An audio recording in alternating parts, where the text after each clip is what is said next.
What's up, guys? My name is Zach, and for the last week, I've been driving the 2025 Nissan Rogue Rock Creek. Up front is a 1.5-liter turbocharged 3-cylinder engine, and down below is a CVT. Now, I am super excited to be making this video because I have not only spent the last couple days driving this car, but Nissan was kind enough to book us some time off-road at Sodbuster's Mud Bog in northern Indiana, just outside South Bend. So, huge thank you to them. If you're interested in mud bogs, please go check them out. Their proceeds go to Hospice Care, which is a fantastic charity. And if you'd like to submit your own vehicle, you can do so at my website, zackpradel.com/submit. But let's get back to that 1.3-liter turbocharged inline 3 under the hood. Well, it makes 201 horsepower and 225 pound-feet of torque. And honestly, I wasn't sure it was going to cut the mustard. And in day-to-day life, especially on the highway, it didn't generate a whole lot of power or confidence. However, as we'll talk about later on, off-road, I was really worried about it, and it actually performed really well off-road.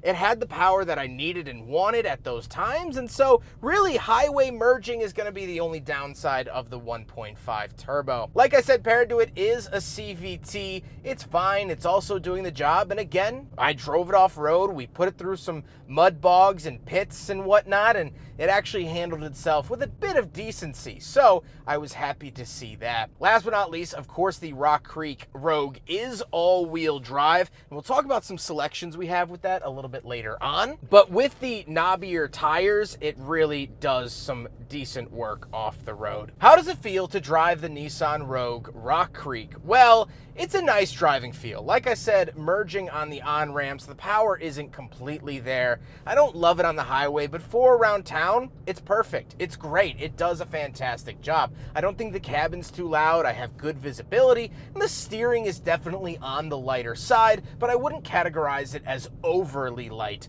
if that makes sense. With that stuff out of the way, let's talk about the interior. Well, in front of me, I do have 2 physical gauges and a screen. Off to the left is my tachometer and coolant temperature, and off to the right is my speedometer and fuel, with the center screen being reserved for information, and you can cycle through a bunch of different things, which are pretty helpful. On the steering wheel on the left, we have our volume, skip track, selectors, and information, and off to the right we do have our adaptive cruise control, Nissan's ProPilot Assist Adaptive Cruise. So this will help you passively steer as well. It's not a hands-off system. The 2.0 system is a hands-off system that is not in this particular vehicle. It's okay. I think it's a couple years behind in its technology, at least this non-hands-off version. It kind of ping-ponged a little bit in some of the lanes on the road trip that I took it on, and I just wasn't overly satisfied. But if no one else had adaptive cruise, this would be an amazing system. I just think a lot of other companies do this system better. Off to left, we do have a climate control vent, our steering assist on and off, gauge dimmer switch, auto start stop, and tailgate. And moving on to the door, we have 2 levels of memory seats, power locks, power mirrors, and power windows. Moving into the center, we get our infotainment system. Again, I don't love this infotainment, but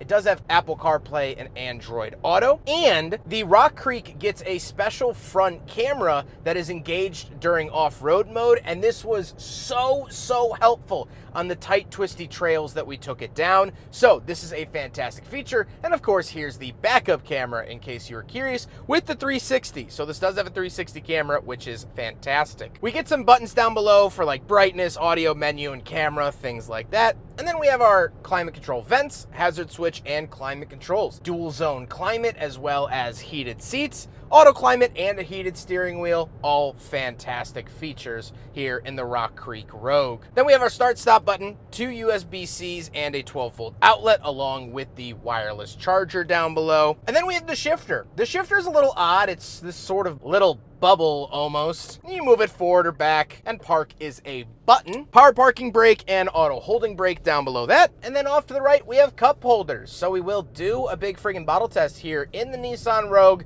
and unfortunately it fails, but every other trim level of the Rogue fails as well, so nothing changes for the Rock Creek. Then we have our drive mode select. So we have Sport, Eco, Normal, Snow, and Off-Road. The off-road mode was really nice, and again, it engages that front view camera.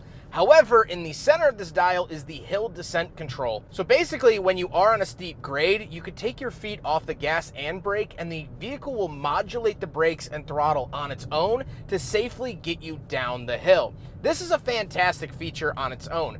However, something we learned through trial and error, in off-road mode, if you're going up a steep incline or stuck in mud, the car will still kill the throttle input if it's spinning too much. However, if you have it in off-road mode and hill descent control on, even when going uphill, it will let you stay in the revs and stay in the boost while slipping. So if you're gonna do some serious off-roading, keep hill descent control on all the time with the off-road mode, and it will handle a lot better. Then we do have a center console, nothing crazy in there, and then the seats. I do like the seats. I like how they say Rock Creek, not only stitched in them, but stitched in 2 colors. So black and orange, which is really nice to see, and they've been comfortable enough for the 2 hours I've spent either way to and from Indiana. I wouldn't say that they're the most comfy seats I've ever sat in, but they work well, and I don't mind it.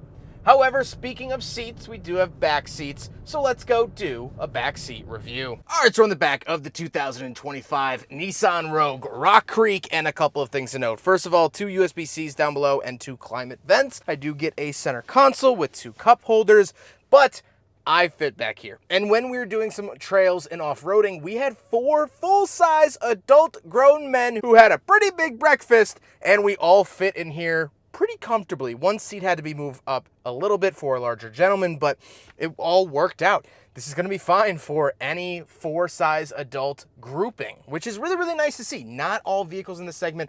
I would say this is a better back seat than the Mazda CX-5, just from memory and spatial awareness. So that is definitely nice to see. For the trunk, we do have a power tailgate, and as you can see, all my luggage is back here for the trip out to Indiana, and it is pretty spacious. You do get a 12-volt outlet, of course, which is nice to see, and you can judge for yourself based off of my luggage and whatnot if this would be right for you, but I think you'll be pretty happy with it. Now we gotta talk about the looks, and I really like the look of the Nissan Rogue as it is, but I think the Rock Creek pushes it a little bit further. Of course, you do get those beefier tires, some different off-road accents. However, the ride height actually remains the same as the standard Nissan Rogue. However, one addition you do get is a roof rack capable of about 220 pounds, which is nice for a rooftop carrier or something of the sort, but don't expect to have all your buddies hanging out up there on top of the roof rack. This is also finished in white. However, there was this sort of earthy brown that a couple of the other journalists on this trip drove, and I really, really like that color. So I wish that my press car was that color, but it wouldn't have shown the awesome mud that we took it through. With all of that being said, let's get on to my final thoughts. What do I think driving the 2025 Nissan Rogue Rock Creek and really, truly putting it through its paces on an off-road course? Well, first of all, I really enjoy it. The on-road regular press car experience, I think the Rogue is fine. Again, I'm not happy with the power. I just don't love the 3-cylinder. And the Pro Pilot Assist, at least in this iteration, isn't great.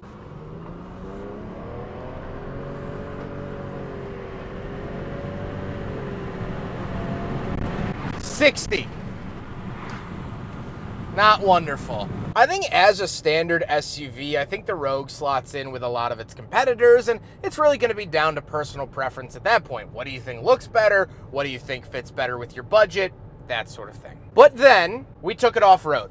And we took it to an off-road park, and the guys that met us there are these burly Indiana corn-fed boys.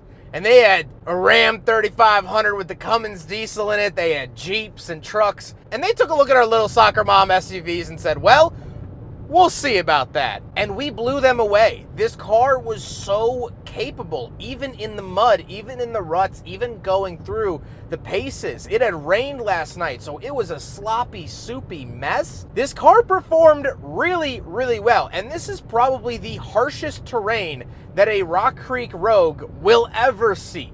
This car is really designed to get to a campsite, to get to a trailhead that might have a rocky road to it, might be a little bit muddy in certain points of the year. It's not meant to go where Jeeps with four-wheel drives and lockers go to test themselves.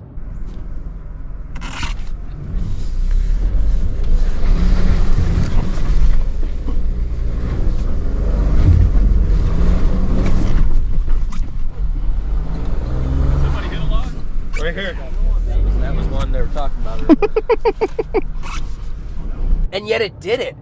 I am genuinely, truly shocked at how well this vehicle handled itself off-road. It's more than capable for 99% of people. If you buy one of these, you're probably not going to take it to an off-road park. But if you do, if you find yourself in the neighborhood, you can do it. And it gave me a lot of faith and a lot of confidence, and honestly, a lot of respect for this car. Where I didn't love the 1.5 turbo on the highway, it makes a lot of sense off-road. I hope you guys enjoyed the video. Huge thank you to Nissan, Sod Farm, G. Schmidt, and the Midwestern Automotive Media Association for making all of this possible. What an absolute treat. And I'll end the video with all of the extra footage from the off-road park that I wasn't able to use, so enjoy that. Take care, guys.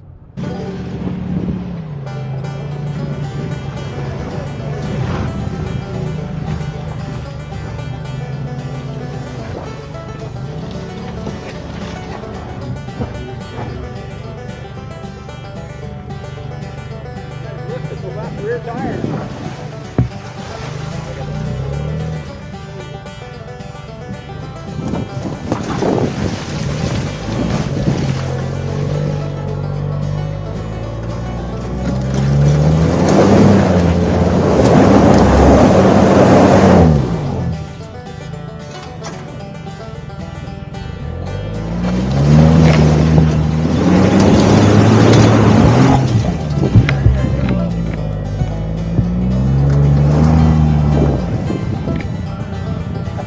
Well, we have 4 people in the car, so give me some credit. Well, as long as now, it'll cool down quick.